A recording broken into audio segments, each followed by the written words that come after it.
Hello and welcome back.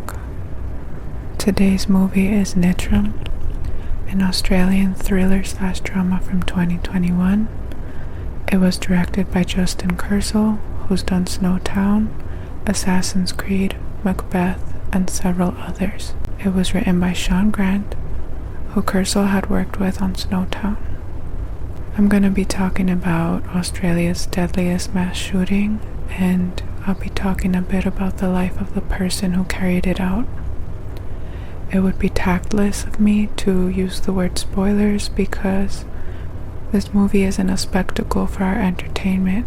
Having watched it, it's clear why Kurzel made it, and I'm glad I watched it because it's a nuanced and non-exploitive work that sheds light on issues like gun control, alienation, male aggression, and mental health.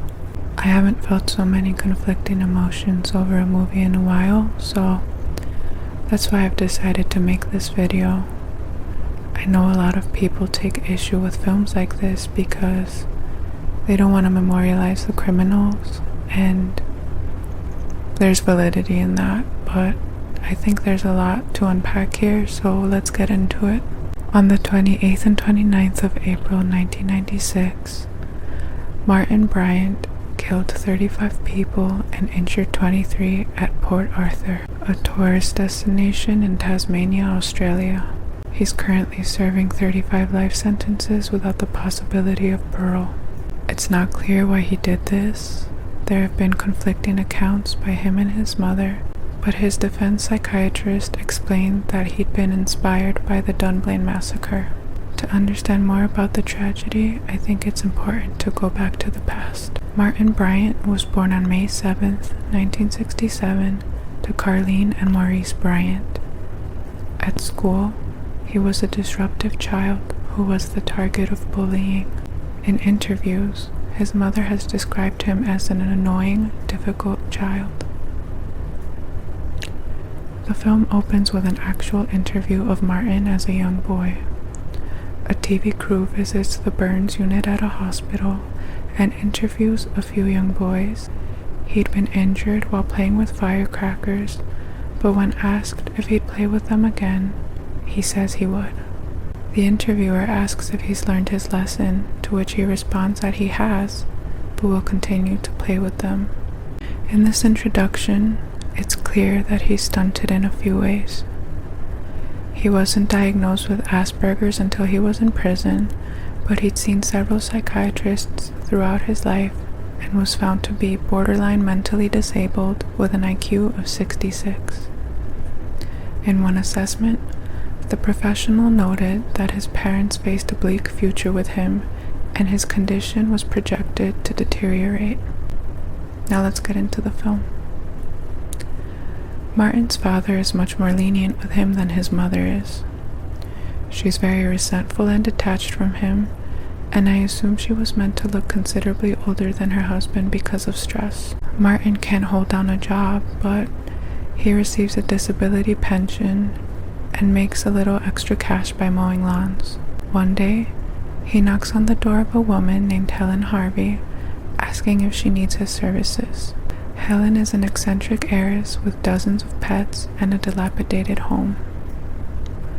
He begins taking care of her pets regularly, and the two form a strange friendship. The friendship affords him new luxuries and experiences he's never had, and he moves in with her after a while. But his behavioral issues will surface. Despite all she does for him, he can't contain his impulses, and a tragic accident occurs. Their friendship will come to an end, and sadly, his father's mental health will decline after his plan to purchase a bed and breakfast is dashed. He'll turn to alcohol to cope, and things will get progressively worse for the family. Martin's unchecked antisociality will continue, culminating at the tragedy at Port Arthur. I've read interviews with the director, and I learned that he faced many challenges with this project. He has said that this was his hardest film to make. He wanted to handle the subject matter with delicacy and avoid dredging up trauma for the victims, but there were also problems on set. Within 2 days of filming, People were already calling for an end to the film, and you can still petitions online that were trying to thwart its release. The team also had to switch locations for the scene in which the guns are purchased because of media scrutiny. Despite hurdles left and right, the team pressed on. Kurzel felt an obligation to complete this because of his perspective on gun reform laws and because his wife, Judy Davis, who plays Helen, is Tasmanian. It hit too close to home. In a separate interview, he stated that he had faith in Grant's motives for writing the script. Grant had been living in Los Angeles, and a shooting had occurred just down the road from him, which impelled him to write this in such a short time.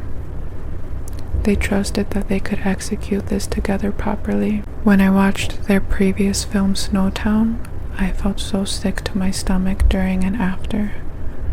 There's a lot of gore and violence.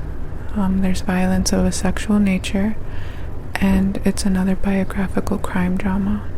Nitram is different because it only alludes to the murders. There's nothing graphic in this film. I know people feel like Nitram teeters on exploitation, particularly because money was made from it, but I want to trust that everything was done in good faith, and the high ratings speak for themselves. I appreciate that we're shielded from the tragedy in that we don't see anyone getting shot, we just hear the sounds in one scene, but it's still a tough watch regardless. I think Kurzel is an amazing director. Granted, I've only watched this and Snowtown, but you can tell how deliberate he was with this. From the actors he chose, to the score, to the illusions, he was dedicated to a depiction of unimaginable violence without glorification or trivialization of any kind. I respect the opinion that making this film was insensitive, but I personally don't agree. If I were a director, I would never consider covering a tragedy like this, but in a strange way, this makes me respect Kurzel even more, especially because he changed his approach and steered clear of excessive violence. This is still gonna make you uncomfortable on so many levels though. I went into this with the knowledge of what had happened, so the buildup was unbearable. The scene when he goes to the gun shop is so upsetting because you see how things could have been prevented. He bought the weapons without so much as an ID, and he wasn't even required to have a license. Highlighting this in the movie was very important to Kurzel. Highlighting the intricacies of this tragedy is a necessary evil. Many people don't want to reconcile the human parts of Martin with the monster he became, and it feels very wrong to acknowledge how much he suffered before the massacre, but the reality is that it's a complex issue. Nobody's justifying what he did. I'm not saying he had valid reasons, but we stand a better chance of preventing another tragedy by peeling back all the layers that would make someone feel like committing mass murder. Nitram manages to be just as harrowing as Snowtown without any gore or violence, and I think part of this lies in the ways the characters are portrayed.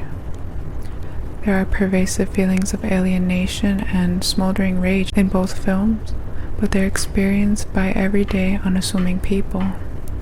People who feel all too familiar.